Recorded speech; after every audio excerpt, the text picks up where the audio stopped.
heard of. We're a little delayed today, but better late than never for those of you who actually listen to us every week. Around the table this week, we have a small crew, but the best crew. We have retired Congressman Al Swift. Hi, how are you? And to my right, ironically, Alan Moore. Hey, how are you guys? And I am your guest host, Dan Lipner. I am filling in for Justin Russell because Justin spent last weekend at the Republican National Convention and this week at the Democratic National Convention. So, of course, considering there's nothing in the world to talk about politically, I thought we'd start off with, should the Russians be banned from the Olympics? Alan Moore. No, I'm obviously kidding, but we can get to that as well. But there's been a few things happening, and there's a tremendous shakeup at the DNC right at the beginning of events. The first stepping aside and then stepping down of Debbie Wasserman Schultz. Alan Moore, can you explain to us what happened? Well,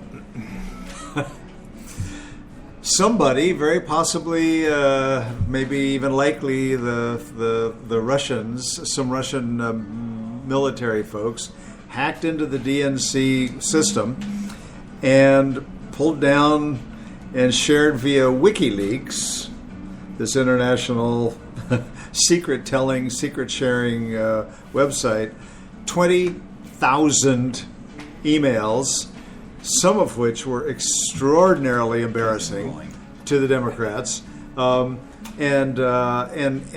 suggested in private conversations via email strategy discussions among senior members of the DNC staff, ways to undercut Bernie Sanders' candidacy.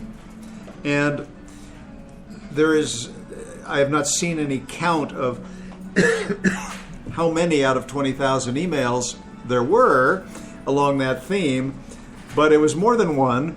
It certainly wasn't in the thousands, but there were a couple that were extremely embarrassing.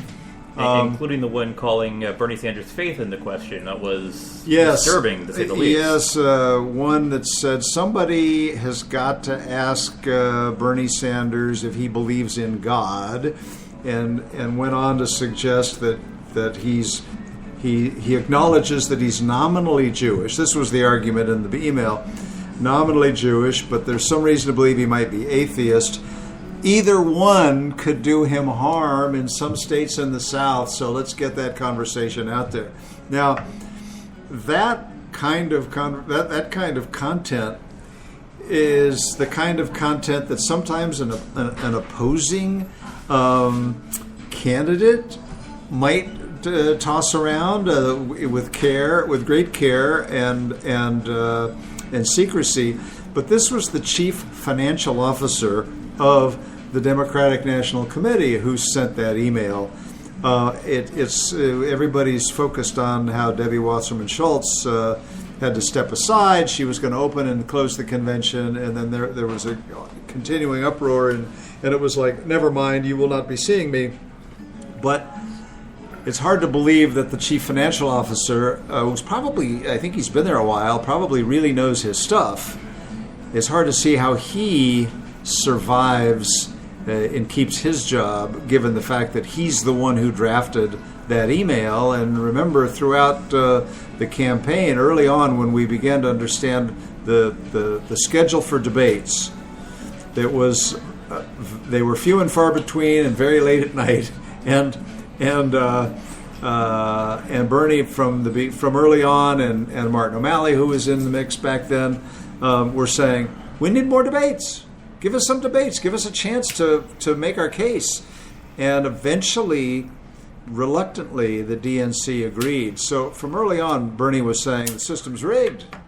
It's set up to anoint Hillary Clinton. Well, it was, but no one anticipated that a Bernie Sanders would come along and be a phenomenon. I think the thought was, let's not create problems for ourselves. Let's save our firepower for the general election. Hillary's going to be our candidate.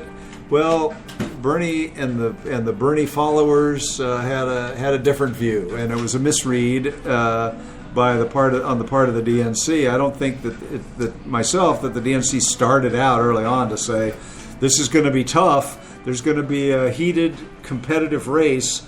Let's figure out how to help Hillary. I think it started out with, we want to have minimum exposure during the primaries because she's got this in a walk, and we'll save our money and our attention and our firepower.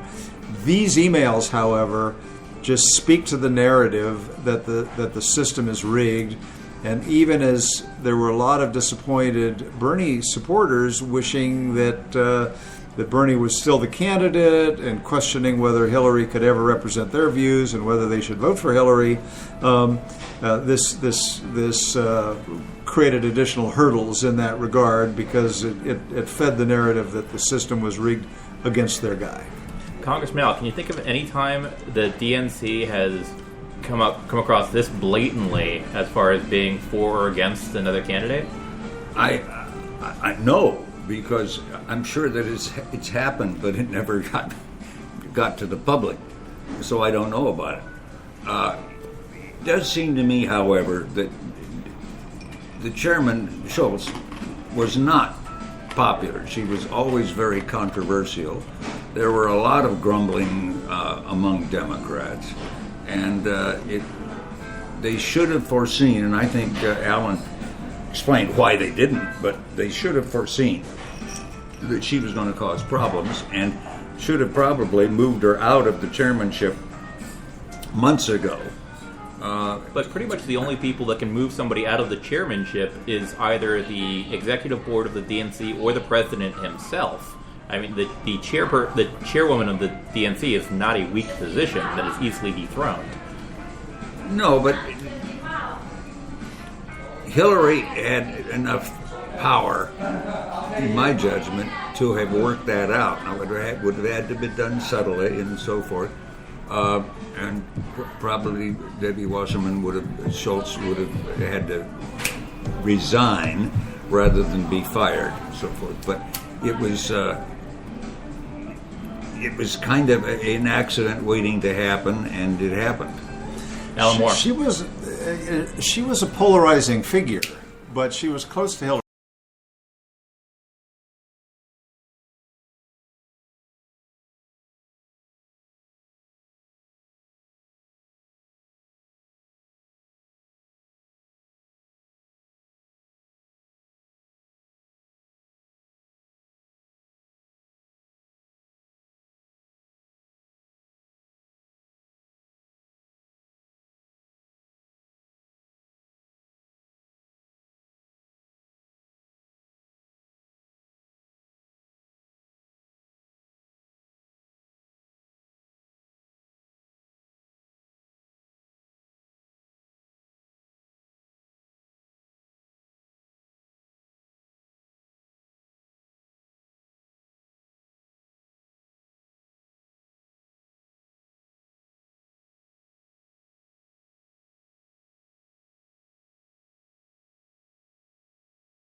Get her out of here. This is embarrassing. This is, some of these emails are just grotesque and damaging, and the person who was in charge when those emails were sent out, and who had a few of her own emails that were embarrassing, in a different way. We can talk about, I haven't seen lots of examples, but one in particular where she wanted somebody to get her 7 tickets at face value to the musical Hamilton. The face value was $167 a ticket for a group of girlfriends who were all turning 50 this year. So a very personal, impossible demand that somebody said, you can't get 7 tickets together at the same show. But that's just embarrassing, but not embarrassing in the way that this tilt towards Hillary compared to Bernie occurred. All I'm saying is, it wouldn't surprise me if before the president decided whether to keep her or let her go, nudge her out. There are a lot of different ways you do it. She says, I've got a tough race. She's in a primary, and Bernie Sanders endorsed her primary opponent months ago. She said, I just need to focus on my district and my home, and there are lots of great people out there who can take this over. It wouldn't surprise me if the president consulted with Hillary Clinton. So that'll be a question to ask of her. If she will ever talk to any press, which she tends not to like. Well, she does love talking about email, since emails haven't been a topic of conversation in the news at all recently. So I'm sure, getting that opportunity to talk about. Well, what I'm waiting for her to say is, I had an email system. As far as we know, it wasn't hacked. So maybe there are some benefits to a private email system, private server. Absolutely. That weren't that obvious. The Russians hacked everyone else, but as far as we know, they have not hacked Hillary. Congressman Al. Well, it seems to me the thing that both conventions indicate that, one, it's very hard to project what's going to happen. So you can kind of give everybody in both parties a little bypass for not having seen it. But the other truth that I think has come out is that once a convention starts, you don't have very much time to finesse anything. And they both handled a problem that popped up that they hadn't anticipated rather poorly, clumsily at best. Well, the Republicans' problem that popped up unexpectedly was the nominee. So, comparatively speaking... Well, no, I don't think that's what I think Al's talking about something that happened right at the beginning of the convention. Yes. And I, curiously, you can't sort of compare them in importance here, but the Republicans completely mishandled the obvious plagiarism in Melania Trump's speech, which was a half-a-day story if they had said, boy, did we ever screw this up. It was a mistake, and we regret it. The sentiments and of Melania Trump's they could have apologized to Melania. They needed to apologize to her. She didn't do this, and they can apologize to Mrs. Obama for using her words without any attribution and just say it was a screw up. But no, they went out and said, plagiarism? What plagiarism? These are just words. These are sentiments that are out in common usage. Meanwhile, the networks are all doing side by sides. Here was Michelle Obama's words, and here's Melania Trump's words, and they're identical. A sentence, 2 sentences, 3 sentences, and those aren't coincidences. It was a ham-handed mistake. It spoke to the poor organization of the Trump campaign that they wouldn't have a system in place to catch that kind of mistake. But they compounded the problem by denying what was obvious to everybody who watched these side-by-sides that all the networks put together, and then after denying for 2 days and keeping the story alive, finally this woman who worked for the Trump organization acknowledged she's the one who inadvertently brought this to Mrs. Trump's attention. She liked the words, she liked the sentiments, they put it in, they lost track of where the words came from, and lo and behold, they looked like plagiarists, and the woman volunteered to resign, and at that, Trump said, no, everybody makes